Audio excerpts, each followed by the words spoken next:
Hi everyone, welcome to SuttonsDaze.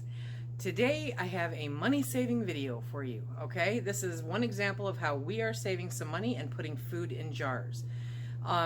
Phil was gifted 10 bags of baby carrots. He received them when my sciatic nerve was out, so he put them in the freezer. He didn't even tell me about them. Okay, I opened up the freezer and I looked and I went, where'd all these carrots come from? So instead of wasting them, instead of, throwing them out or feeding to the pigs, because they're perfectly good and he likes cooked carrots, he put them in the freezer so that I could can them when I had time. I have time right now. So we're gonna can baby carrots. That's how we're saving money. Either you get them on sale or you're given them, however you acquire them, but it's perfectly okay to can baby carrots. It's bizarre, some of the things that I see a stigma attached to, okay? But they're baby carrots. They're perfectly good. I don't even know if they're organic. Let's see. Are they? Are they? No. Okay, good. Okay, so Bolt House Farms baby cut carrots. Okay, that's what they are. And he stuck them in the freezer. He pulled them out today for me when I was at work so that they could defrost.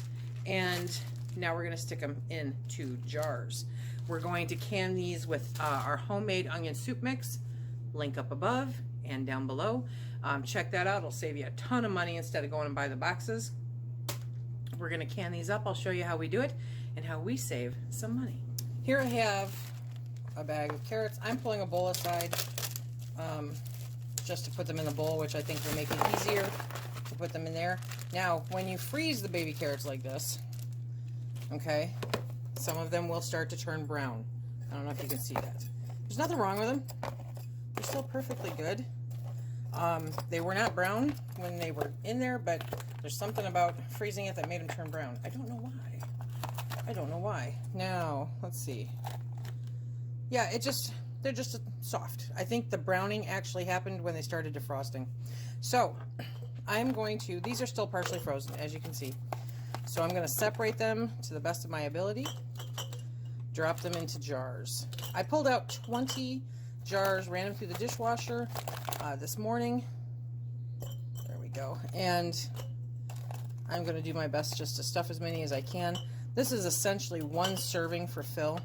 Like I said, I don't like cooked carrots at all. I like them raw, but I don't like them cooked. So we are going to get these jars filled up. See, now this one I won't use. That one's no good, okay? So you pick and choose however you want to do it. And if they're not frozen, hey, pick and choose, do whatever. These go on sale. You can find them on sale. They're awesome. They're easy. It's a lot less work to get them canned up, obviously. They're already peeled and cut in the perfect little size.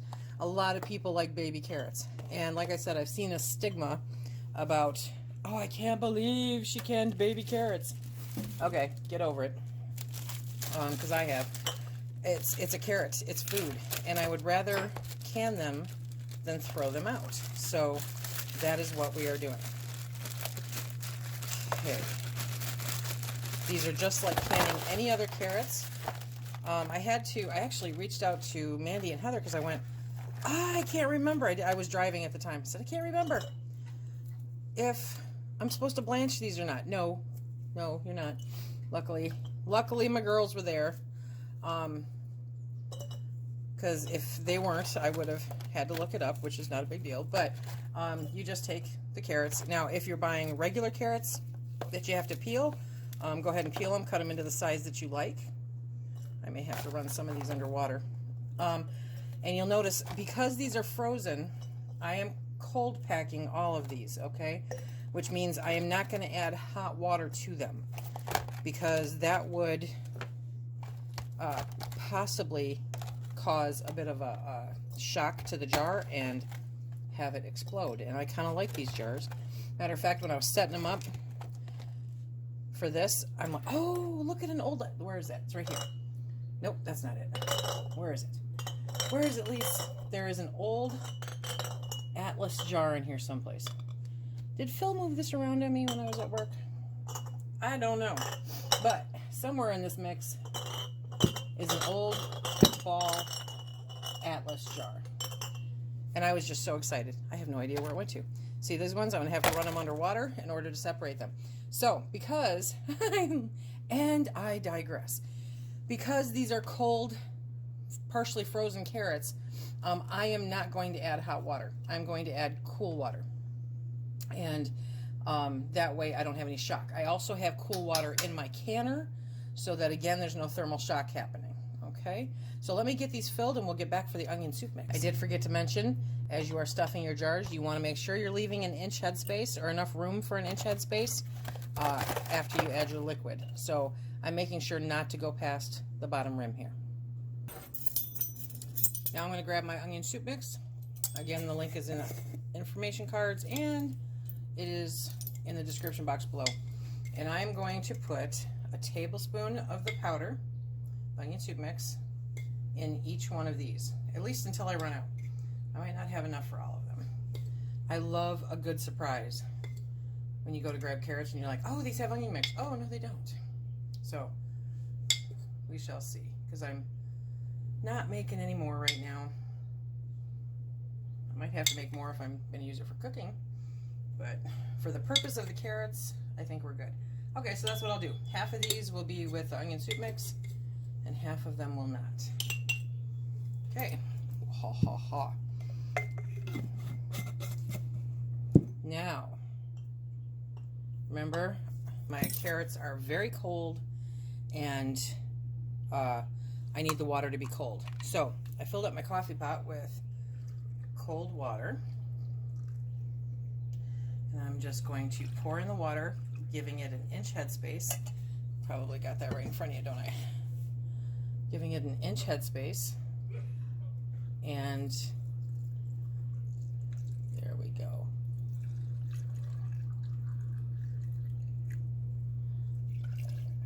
So these will be a little interesting to debubble, but we will debubble them when we're done filling them up. Okay, I'll be right back. Now we're going to debubble them. Okay, you want to get in there with whatever you use, a chopstick or a tiny spatula or a Pokey Joe, whatever. Move it around to make sure you're getting any bubbles out. Okay, and you want to do that to every jar. And I'm not particularly concerned about mixing up. See all that right there? I'm not concerned about mixing that up. That is going to mix up during the canning process. So I've got little or no concerns there.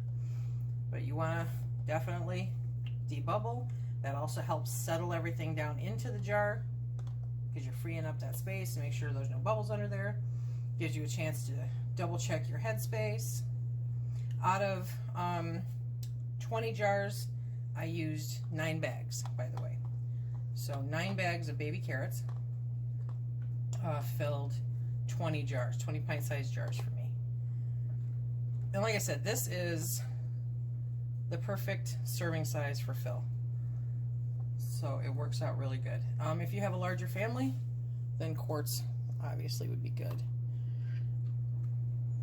Okay, come on. And what's nice is the ones that were sticking up high are no longer sticking up high because you're moving them around, getting them in there. And see, just pouring the water over the top of it was enough to defrost any that were still partially frozen, making them more flexible and a little more give. Okay. And it smells so good. I love onion soup mix, you guys. Love, love, love onion soup mix. Okay. When I am done debubbling all of these, yes! Oh my gosh, did you just see that? I took one that went from the onion over to the plain. Oh my gosh. Okay, not a big deal. Not a big deal. There are things to be finicky about, and there are things not to be finicky about. In this case, this is not something that I'm finicky about, okay? If you are, do it your way. This is how I do it. I cannot stress that enough. This is how I am canning and saving money by doing so, okay? It is not how I'm telling you to do it. If you don't like using baby carrots, don't use baby carrots. If you don't like going from onion to plain, don't. Totally up to you. But I wanted to share with you guys just one of the ways that we are saving money. Now I'm going to take you along on a few other rides also, because I have a freezer to empty before tomato season really kicks in.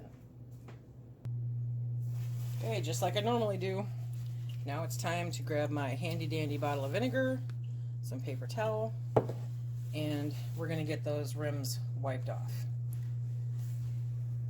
Because I don't know if you saw it while I was doing it, but as I was adding the water, some of the onion soup mix was poofing up and going on the rims. So you want to make sure that doesn't happen. Even if you think nothing has hit the rims of these jars, it is really, really good practice to make sure to always wipe the rims before you put the lids on. Okay. Just, if you do the same thing no matter what you're canning, it's just part of your routine, and it's a great safety measure to make sure that you're not wasting your time canning something that's not going to seal. Okay, time to grab the lids and the rings. Now when it comes to the lids, I'm pressure canning these. So I do not feel the need to soak them in hot water. These are going to be at a high rate of pressure for 25 minutes, 10 pounds of pressure for 25 minutes. And that's after the venting process. So these have more than enough time to loosen the rubber so that it seals to the jar. The jars nowadays, or the lids nowadays, are a thinner rubber. So they're saying that you don't have to heat them up. Now when you're doing jams, jellies, pickles, that kind of thing, I kind of fall into the group of better safe than sorry. Make sure that you heat them up. Okay. And then I have my handy dandy bungee of rings. So we are going to pull off a bunch of these. And if you are new to the channel, then I will explain that my rings are not perfect and new. My rings, just like my jars, are typically bought used, okay? And so they're not perfect. And until they don't go on, they're perfectly good to use. You want to put those on finger tight, don't crank the jar, and start loading your canner. You don't need brand new equipment. You don't need brand new jars. You don't need brand new rings. You don't need a brand new canner. You do, however, need brand new lids if you are not using tattlers. Okay. So I'm going to get these all put on here and put into the canner. This should do up 2 layers in the canner. I'll be back and show you what I got. I have 10 on the top, 10 on the bottom. And the other thing you can buy used is rings. I'm serious. If you watch garage sales and stuff, look around. Keep your eye out for them. You likely never looked at them before or never realized they were there before because you weren't canning. So, okay, I'm going to turn the heat on with this.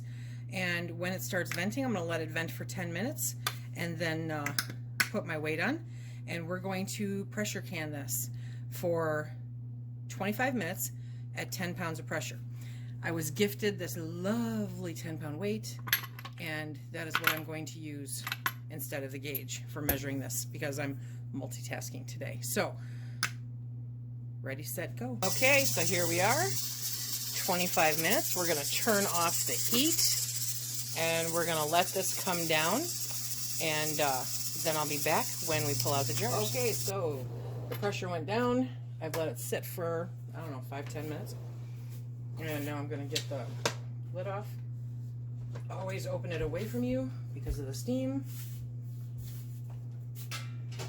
Okay. Now we're going to pull out some jars.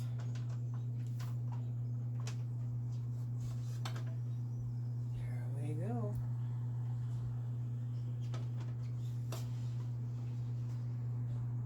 Okay. Nice and bubbling hot. So these are the canned carrots that we got for free. Nine bags fit into 20 jars. Now, they're floating. So while the decision was made that we don't have to blanch them, part of me thinks that maybe I should have, because then I would have been able to fit more in a jar. I don't know. But either way, it's a serving for Phil. So perfect size, right amount. I'm happy with it. Oh, look it. Okay, so these are apparently all the ones that I did not put the onion soup mix in. Let me bring you down closer. Okay, now these ones, look at what this did. The onion soup mix, you see how it's in the bottom there? Interesting. Ooh, did you hear that? I love that ping. Okay, I gotta get the rack out. Look at that bubbling. Sorry for shaking the camera.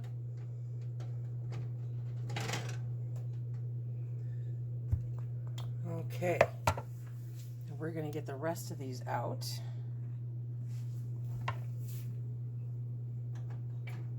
It looks like I might have had a little bit of siphoning, but I haven't seen any jars yet that look low. So maybe I overfilled some, I'm not sure. Whoop, ping, ping, ping, ping. Okay, so it looks like the onion soup mix kind of settled on the bottom, but the flavor will be through and through these carrots. When you go to heat them back up again, you'll have the onion soup mix in the liquid.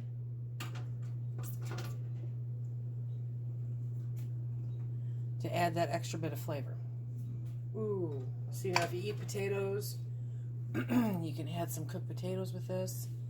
Onion flavor would be fantastic. Yeah, none of these jars look like they siphoned. Odd, very odd. But I definitely have a little bit of liquid in the bottom. Look at those bubbling, bubbling, bubbling.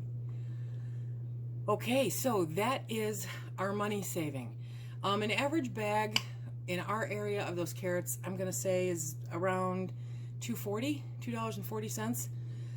So times 9, you know, that's over $20. So I've saved over $20. I've preserved them for a later time. If you can manage to get them on sale, this is a great thing to do. Canning baby carrots is not a bad thing, you guys. and if you can get them on sale or you know, some kind of discount or manager special or something like that, grab them, stick them in jars, and you have money saved for a future date. Okay, this is our canning carrots. Remember, if you like what we do here, please hit that like, subscribe, and share. Check us out on Instagram, Facebook. Please don't forget about Twitter. And until next time, be safe.